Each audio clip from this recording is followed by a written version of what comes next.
नमस्कार, आप देख रहे हैं पहाड़ टीवी और मैं हूं नवल खाली। चलिए बुलेटिन की शुरुआत करते हैं, लेकिन उससे पहले एक नजर हेडलाइंस पर। बेरोजगार संघ बना रहा आंदोलन की रूपरेखा, कहा लड़ाई जारी रहेगी, बोले सीबीआई जांच की मांग लगातार जारी।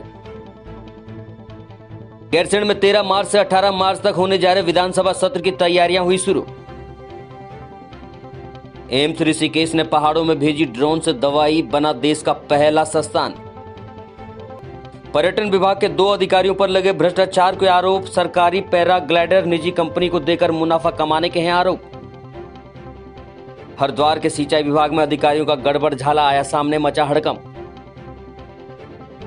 बेरोजगार संगठन के बॉबी पवार और साथियों की जमानत के बाद अब भविष्य के आंदोलन के लिए संगठन रूपरेखा तैयार कर रहा है। वहीं कुमाऊं के हल्द्वानी में अभी भी सीबीआई जांच की मांग के लिए बेरोजगार संगठन डटा हुआ है। आपको बता दें कि सरकार द्वारा पटवारी और एई और जेई भर्ती प्रकरण की जांच हाईकोर्ट के जज से करवाने पर सहमति दे दी गई है, लेकिन युवाओं का आरोप है कि जब से दोनों आयोगों का गठन हुआ है तब से अभी तक की सारी भर्तियों में कुछ न कुछ गड़बड़ जरूर रही है। ऐसे में सीबीआई जांच से ही सारी भर्तियों के कच्चे चिट्ठे खुल सकते हैं और दूध का दूध और पानी का पानी हो सकता है।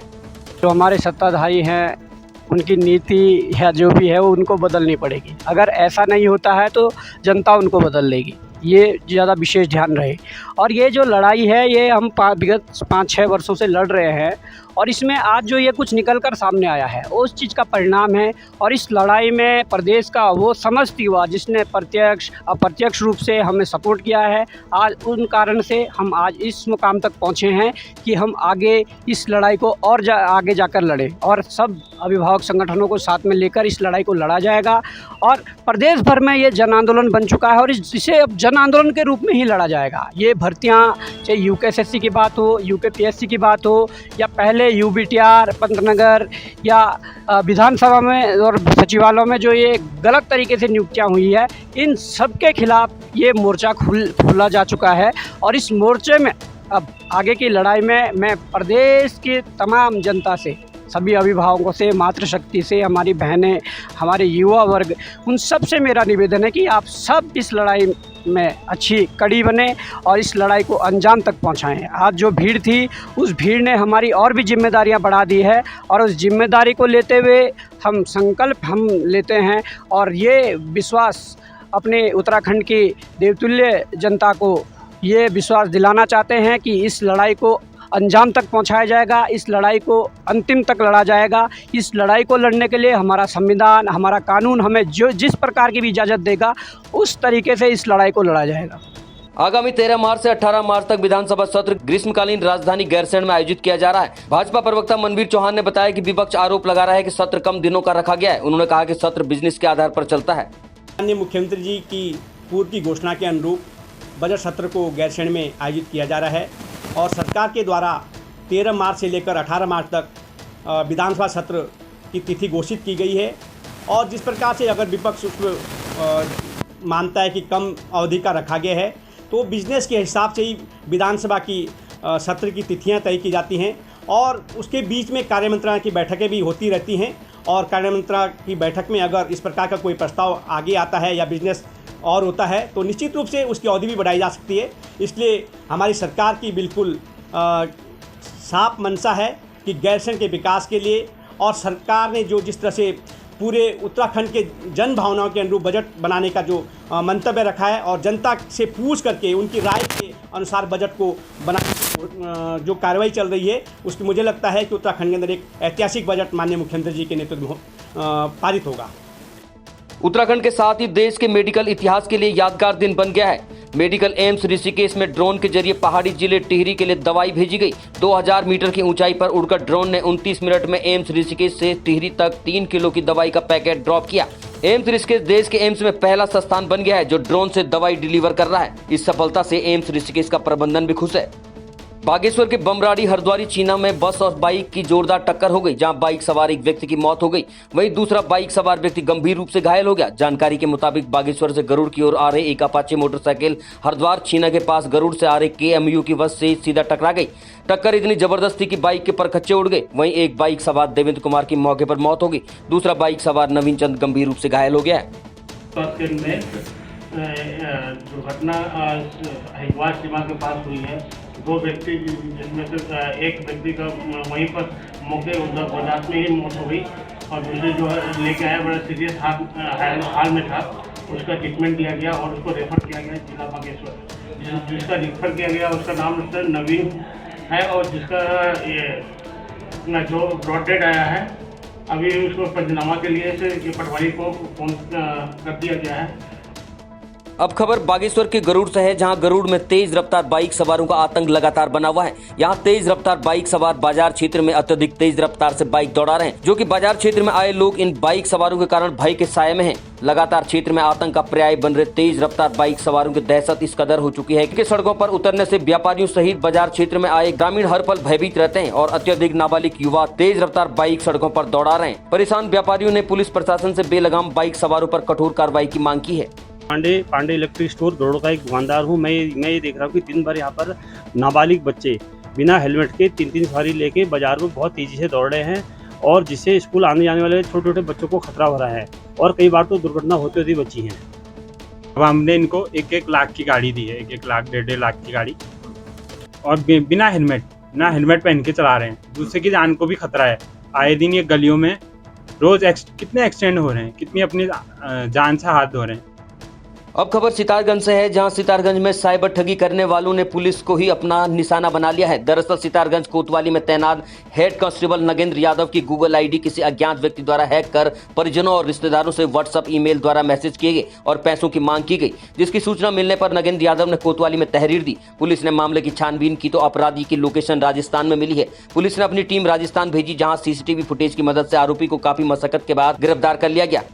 सिंचाई विभाग में भ्रष्टाचार का एक बड़ा मामला सामने आया है। हरिद्वार में सिंचाई विभाग के अधिकारियों का गड़बड़ झाला सामने आया है। यहां अधिकारियों ने नहर की सिल्ट सफाई के नाम पर लाखों रुपए के बजट को ठिकाने लगा। मामले का खुलासा सूचना के अधिकार के माध्यम से हुआ। दरअसल एक शिकायत के बाद हुई जांच में सिंचाई विभाग के चीफ इंजीनियर प्रेम सिंह पवार ने हरिद्वार डिवीजन की अधिशासी अभियंता मंजू समेत 6 अधिकारियों के खिलाफ चार्जशीट समन को भेजी थी। रिपोर्ट भेजे हुए करीब 1 साल का वक्त हो चुका है, लेकिन दोषी अधिकारियों पर अभी तक कोई कार्रवाई नहीं हुई है। इस पे जांच एक एससी लेवल से हुई थी और शासन ने उस रिपोर्ट के आधार पर इसमें चार्जशीट बनाने को कहा है। चार्जशीट बना के भेज दी गई है। अब चार्जशीट मिलेगी तो जवाब आएगा संबंधितों का, उसके आधार पर ही कोई कार्रवाई होगी। शुरुआती का तो मतलब ये है कि यूपी से कंपैरिजन कर रहे हैं। उसमें यूपी का अपना शेड्यूल है, हमारे यहाँ वो आइटम थी नहीं शेड्यूल ऑफ रेट में जो है, तो इसलिए एक्शन ने कैसे लिए उसको वो क्लियर करेगा, इसको अपने जवाब में बताएगा। तो कौन कौन अधिकारी हैं सर इसमें जो नए अधिकारी अब डिवीजन लेवल के हैं जिन्होंने एक्शन हैं, यही हैं, तो पूरी टीम होगी।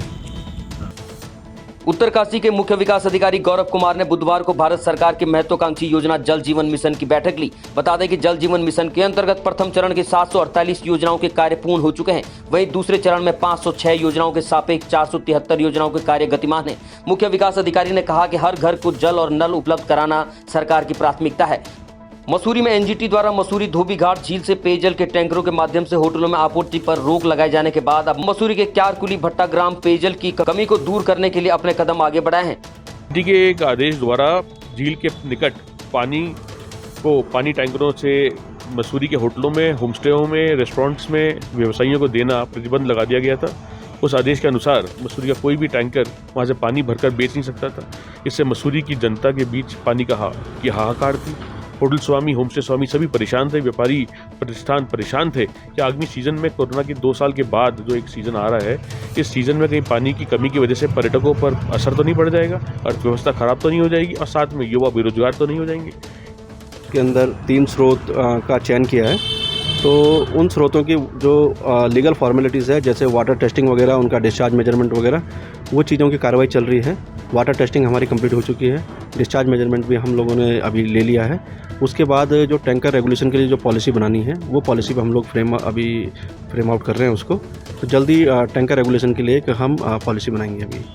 खबर उधम सिंह नगर से है, जहां किच्छा तहसील प्रशासन ने तहसील के टॉप 10 बकायेदारों की लिस्ट जारी की है। तहसीलदार प्रशिक्षु आईएएस अनामिका सिंह ने कहा कि वित्तीय वर्ष 2022-23 में टीम ने 1,58,10,000 रुपए की वसूली जनवरी तक कर ली है, जबकि 72,48,000 की वसूली शेष रह गई है, जिसे 31 मार्च 2023 से पहले वसूल कर लिया जाएगा। उन्होंने चेतावनी दी कि टॉप 10 बकायेदारों की सूची को तहसील परिसर के मुख्य बोर्ड पर अंकित किया जाएगा। अगर समय पर बकाया जमा नहीं किया गया तो कठोर कार्रवाई भी की जाएगी। वसूली के लिए आदेश दिया गया था, जिसमें से स्थगन आदेश 16 करोड़ के लगभग का था और इसमें से वसूली 1 करोड़ 58 लाख की हो गई है और इसमें से लगभग 80 लाख की वसूली अभी शेष है। ये वसूली की टीम बहुत ही अच्छे से तत्पर काम कर रही है और मार्च के एंड तक वो पूरा 100% अपना वसूली कर लेगी। अब खबर अल्मोड़ा जिले से है, जहां प्रदेश के मुख्यमंत्री ने अंकिता भंडारी हत्याकांड के बाद प्रदेश में नए थाने चौकी खोलने के निर्णय लिया। वहीं अल्मोड़ा जिले के विकास खंड सल्ट के भौनखाल पुलिस चौकी का भाजपा मंडल अध्यक्ष गुड्डी देवी ने भौनखाल में पुलिस चौकी का शुभारंभ किया। भौनखाल में पुलिस चौकी खोलने की मांग ग्रामीणों द्वारा लंबे समय से की जा रही थी। भौनखाल चौकी के अंतर्गत 30 से अधिक गाँवों को शामिल किया गया। भाजपा मंडल अध्यक्ष मछोड़ गुड्डी देवी ने कहा कि भौनखाल में पुलिस चौकी खुलने से अपराध पर लगाम लगेगी, साथ ही महिला सुरक्षा क्षेत्र में आपराधिक गतिविधियों और नशे का धंधा करने वाले अपराधियों पर भी अंकुश लग सकेगा। क्षेत्र भौनखाल में पुलिस चौकी का उद्घाटन किया गया, जिसमें मैं मंडल अध्यक्ष गुड्डी देवी मछोड़ से वहां पर उद्घाटन में शामिल हुई। मैं माननीय मुख्यमंत्री पुष्कर धामी जी का और सांसद अजय खमटा जी का और अपने माननीय इस क्षेत्र के विधायक महेश जीना जी का बहुत बहुत आभार व्यक्त करती हूँ। अब उम्मीद यह है कि इस क्षेत्र में पुलिस चौकी बनने से क्राइम कम होंगे और महिलाओं को सुविधा मिलेगी। अब खबर रामनगर से है, जहां रामनगर देर रात नेशनल हाईवे 309 पर पीरू मदार के समीप अज्ञात वाहन के चालक ने तेज व लापरवाही से वाहन चलाकर एक साइकिल सवार युवक को टक्कर मारकर उसे मौत के घाट उतार दिया। घटना के बाद मृतक के परिजनों में कोहराम मचा हुआ है। वहीं मामले में पीरू मदारा चौकी इंचार्ज राजेश जोशी ने जानकारी देते हुए बताया कि हिम्मतपुर ब्लॉक निवासी नरेंद्र सिंह मंगलवार की रात साइकिल से अपने घर जा रहा था। इसी बीच अज्ञात वाहन ने टक्कर मार दी। मौके पर पहुंची पुलिस ने उसे उपचार के लिए 108 की मदद से रामनगर के सरकारी अस्पताल पहुंचाया, जहां चिकित्सकों द्वारा उसे मृत घोषित कर दिया गया। रात को हमारे पास एक सूचना आई थी 112 के माध्यम से कि एक एक्सीडेंट हुआ है पीरूमदारा में यूथ फाउंडेशन के पास, और जिसे 108 के माध्यम से CSC रामनगर भिजवा दिया गया था और यहाँ पर उसकी मृत्यु हो गई है। मृतक का नाम नरेंद्र सिंह पुत्र अनूप सिंह, जो कि हिम्मतपुर ब्लॉक पीरूमदारा का रहने वाला है और इस समय पंचायत नामे की कार्रवाई की जा रही है। शरीर मिलने पर आगे कार्रवाई की जाएगी। खबर उत्तरकाशी से है, जहां उत्तरकाशी के भटवाड़ी ब्लॉक के हुरी गांव में एक आवासीय मकान में रात को भीषण आग लग गई। आपको बता दें कि आग से घर में रखा सारा सामान जलकर राख हो गया। गनीमत रही कि घटना में किसी तरह की जनहानि नहीं हुई। ग्रामीण आग लगने का कारण बिजली की तारों में शॉर्ट सर्किट होना बता रहे हैं। मकान में परिवार के 12 लोग रहते थे, जो फिलहाल बेघर हो गए हैं। ग्रामीणों ने आग की घटना में हुई क्षति का आकलन कर पीड़ित परिवार को उचित मुआवजा देने की मांग की है। उधम सिंह नगर में खटीमा के भारत नेपाल सीमा स्थित नारायण नगर गांव में बुधवार को 97वीं बटालियन SSB के कमान अधिकारी अनिल कुमार के निर्देश पर मानव चिकित्सा शिविर और पशु चिकित्सा शिविर लगाया गया।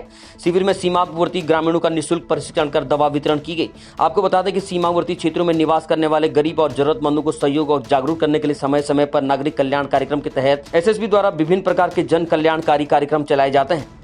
जो SSB है हमारा जो प्रोग्राम है, बहुत प्रोग्राम गांव के लिए देखता है। उसमें एक हमारा जो मध्यम है medical civic action, veterinary civic action, मतलब गांव में जाकर हम जो है पशु को और आदमी को जो दवाई देते हैं, हम उसको इलाज करते हैं। उसका एक आइटम है, सिर्फ यहाँ विलेज यही का नहीं, हर जगह में हम जाते हैं। और जो वेटरनरी से डॉक्टर आते हैं, मेडिकल भी, वेटरनरी भी, और गाँव में जाकर हम जितना पशु है, जो आदमी है, उसको इलाज करते हैं। चंपावत के जिला अधिकारी नरेंद्र सिंह भंडारी ने जनपद की दूरस्थ ग्राम पंचायत सोराई पहुंचकर सरकार जनता के द्वार कार्यक्रम के तहत जन समस्या शिविर आयोजित कर ग्रामीणों की समस्या सुनी। इस शिविर के आयोजन के लिए जिला अधिकारी ने मार्ग खत्म होने के बाद लगभग 7 किलोमीटर पैदल चलकर सोराई ग्राम पंचायत तक की यात्रा की। शिविर में जिला अधिकारी ने गाँव के विकास को प्राथमिकता देने के लिए हर संभव प्रयास किए जाने की बात कही। गांव के इतिहास में किसी जिलाधिकारी के पहली बार सोराई गांव पहुंचने पर स्थानीय जनप्रतिनिधियों सहित ग्रामीणों ने जिलाधिकारी का जोरदार स्वागत किया। तो ये रोड की जो समस्या है उससे भी निराकरण मिलेगा आने वाले समय में। और मंच बकोड़ा में भी जो फॉरेस्ट प्रपोजल है गवर्नमेंट ऑफ इंडिया से कुछ आपत्तियाँ लगी, उसको भी हम निराकरण कर देंगे। ऐसे ही यहाँ पे आंगनवाड़ी, मिनी आंगनवाड़ी नहीं है अरतोला में। और यहाँ पे जो PM किसान है, विधवा पेंशन है, वृद्धावस्था पेंशन है। यहाँ पे ANM की एक शिकायत है कि ANM कभी आती नहीं है। और यहाँ पे स्वास्थ्य कैंप भी नहीं हुए हैं। RBS की टीम कुछ जो यहाँ पे गवर्नेंस के इश्यूज़ हैं वो भी रिजॉल्व कर दिए जाएंगे आने वाले 15 वाले दिनों में। वन विभाग में कई बार भ्रष्टाचार के आरोप लगते हैं। वन विभाग के भ्रष्टाचार की पोल वन विभाग में तैनात रेंजर विनोद चौहान ने खोलकर रख दी। विनोद चौहान का कहना है कि ट्रांसफर मामले में वन विभाग में बहुत बड़ा खेल चल रहा है। प्रमुख वन संरक्षक निजी स्वार्थ के चलते ट्रांसफर प्रक्रिया को अंजाम देते हैं। लेटर रिसीव करने से मना किया जा रहा है। मैं लेटर से रिसीव करने के लिए कह रहा हूँ तो कोने में जाके छिपके वहाँ पे 10 बार फोन किया जा रहा है संजीव चतुर्वेदी को और वनमंत्री TFO को। कितनी तानाशाही हो गई है इनकी, इतना इनके अंदर डर बैठ गया कि एक कागज तक इनसे रिसीव नहीं किया जा रहा है। मैं इनकम टैक्स के फेवर देने यहाँ पे आया था, मगर इनके द्वारा पता नहीं कौन सी दिमाग गणित लगा के ये कहा जा रहा है कि ये इसको मेल से रिसीव करो, इसको मेल से भेजो, परेशान करके। मैं यहाँ कल मुझे जांच में यहाँ पे हल्द्वानी में बुलाया गया था, FTI हल्द्वानी में। मैं अपना 1000 रुपये का तेल फूंक के यहाँ पे इनको अपना इनकम टैक्स का एक नागरिक, जिम्मेदार नागरिक की तरह इनको अपना इनकम टैक्स का फॉर्म दे रहा हूँ, मगर इनके द्वारा आज ये लेने से मना कर दिया गया। और उस फॉर्म को लेने के लिए इनके द्वारा 10 बार मुख्य वन संरक्षक संजीव चतुर्वेदी से पूछा जा रहा है कि हम लें या न लें।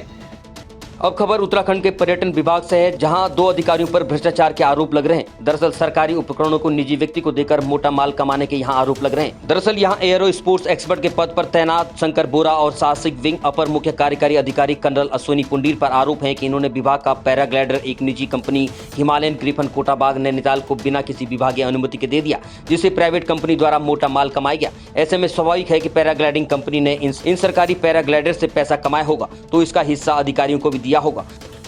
भारतीय युवा कांग्रेस के प्रदेश उपाध्यक्ष विनीत प्रसाद भट्ट और मोहन भंडारी द्वारा एक प्रेस वार्ता को संबोधित किया गया। इस प्रेस वार्ता के माध्यम से बताया गया कि प्रदेश में जिस प्रकार से युवा बेरोजगार सड़कों पर उतरकर आंदोलनरत हैं, युवा कांग्रेस भी उनके साथ कंधे से कंधा मिलाकर खड़ी है। दमनकारी सरकार ने लाठीचार्ज और मुकदमों के बल पर जिस प्रकार से आंदोलन को कुचलने का प्रयास किया, उसका यूथ कांग्रेस लगातार विरोध कर रही है। जा रहे हैं, लेकिन सरकार उनकी एक साधारण सी मांग जो CBI जांच की मांग कर रहे हैं, उसको करने के लिए तैयार नहीं है। इन्हीं मांगों को लेकर युवा कांग्रेस की मांग है कि CBI जांच जो भर्ती घोटाले हम करी जाए, और दूसरी हमारी मांग है कि जो युवा जिन पर मुकदमे किए गए हैं उन पर बिना शर्त के वो मुकदमे वापस लिए जाएं। इन्हीं मांगों को लेकर आगामी 21 फरवरी 2023 को युवा कांग्रेस के राष्ट्रीय अध्यक्ष श्री DV श्रीनिवास जी के नेतृत्व में युवा कांग्रेस मुख्यमंत्री आवास घेराव कर रही है। यदि सरकार तब भी नहीं जागी तो युवा उग्र होकर सड़कों पर उतरेगा। अब खबर देहरादून के डोईवाला से है, जहां आगामी निकाय चुनाव में OBC आरक्षण की स्थिति के संबंध में होने वाले 2022-23 के सर्वे में एकल समर्पण आयोग का गठन किया गया है। उसी के तहत डोईवाला नगर पालिका परिसर में नगर पालिका परिसर के सभी 20 वार्डों के BLO और आंगनबाड़ी महिला कार्यकर्ताओं के साथ नगर पालिका और तहसील प्रशासन ने बैठक कर सभी BLO को प्रशिक्षण देकर बताया कि कैसे सभी BLO को घर घर जाकर OBC की गणना करनी होगी। तहसीलदार मोहम्मद सादाब और नगर पालिका डोईवाला के अधिशासी अधिकारी उत्तम सिंह नेगी और नोडल अधिकारी रविंद्र सिंह पवार ने सभी BLO और आंगनबाड़ी कार्यकर्ता को प्रशिक्षण देकर बताया कि किस तरह से आरक्षण सर्वे करके लिस्ट तैयार करनी है, क्योंकि शासन को इसी लिस्ट के आधार पर OBC आरक्षण की स्थिति आगामी निकाय चुनाव में लागू करनी होगी। नगर पालिकाओं और त्रिस्तरीय पंचायतों में OBC आरक्षण की स्थिति क्या रहेगी, इसके संबंध में शासन द्वारा एकल समर्पित आयोग का गठन किया गया है और एकल समर्पित आयोग द्वारा जो दिशा निर्देश जारी किए गए उसी के तहत नगर पालिका परिसर डोईवाला में कितने OBC लोग हैं उसी के संबंध में बृहद सर्वेक्षण की कार्रवाई की जा रही है। अभी तक की खबरों में इतना ही। आगे की खबरों के लिए देखते रहिए पहाड़ TV। तब तक के लिए नमस्कार।